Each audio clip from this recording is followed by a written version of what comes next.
We are taking a break this week from the history of Israel in Kings and Chronicles to read Proverbs. That'll take us a couple weeks, and then we'll read Song of Solomon next.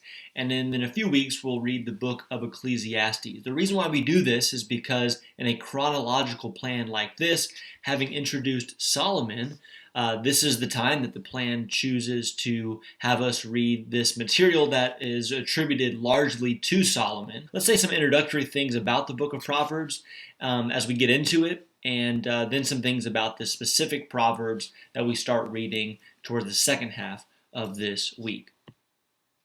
Okay, the first 9 chapters of Proverbs set the stage for everything else that will come later in the book. And they lay the foundations for this wisdom that is being expressed. Those ideas are pictured in a couple different ways. On one hand, the perspective of Proverbs is a father speaking to a son, and so you see that especially early on, this picture of giving his son advice, passing on this wisdom to his son. But we also see the perspective of Lady Wisdom, that wisdom is personified as this graceful, dignified, powerful lady who is inviting and blessing all those who will come to her. And so those connect, I guess, because the father is encouraging his son to seek after Lady Wisdom and to find her and to be blessed by her. So in all of that imagery, we have communicated to us some of the foundations of wisdom, really what's at the basis of living wisely. And the first, of course, is the fear of the Lord. Early on, it will say that the beginning of wisdom or the beginning of knowledge is the fear of the Lord. What exactly does that mean?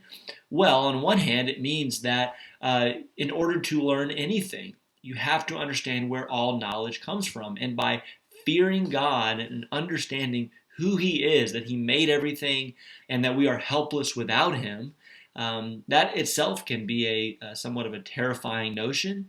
But we need that humility in order to learn anything about the world. And that actually is the second component of wisdom, which is the humility to listen. Notice how many times in Proverbs it is emphasized that to be wise is to seek after wisdom, is to listen to others, to listen to God, and to be foolish is to do things on your own, is to think you have all the answers, is to speak first, is to not consult with counselors. And so wisdom comes from fearing God.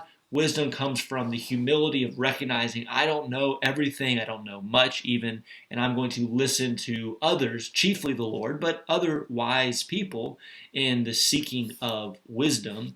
And then the other foundation of wisdom is something that has been called spiritual physics. It's this understanding that the world was created by God, and because of that, He has woven these principles of wisdom into the fabric of creation so that when I live according to wisdom, I live well.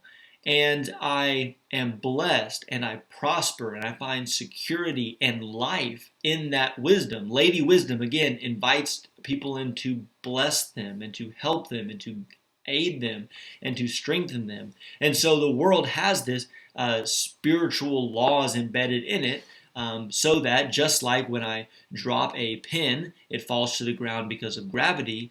If I work hard, then I will prosper and succeed, is one example of that.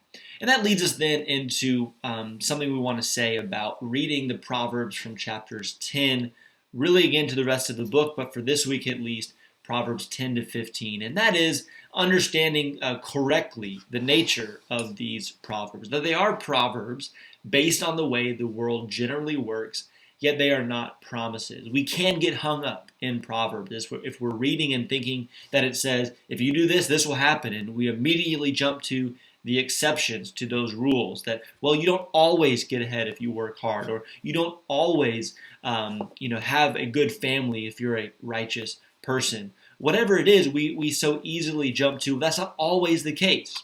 And that, of course, is true. And keep that in mind for reading a book like Ecclesiastes. But Proverbs lays out generally the way things work out in the world that God has created when you live by His wisdom. And so I think understanding that context and that perspective and understanding what the foundation is of wisdom, we can gain a lot from reading Proverbs. Something really we probably should be returning to every day, every week, to really help us to live well in a world that can be very chaotic and difficult. But hopefully you can enjoy the first 15 chapters of Proverbs and come back next week as we read most of the rest of the book of Proverbs. Thank you.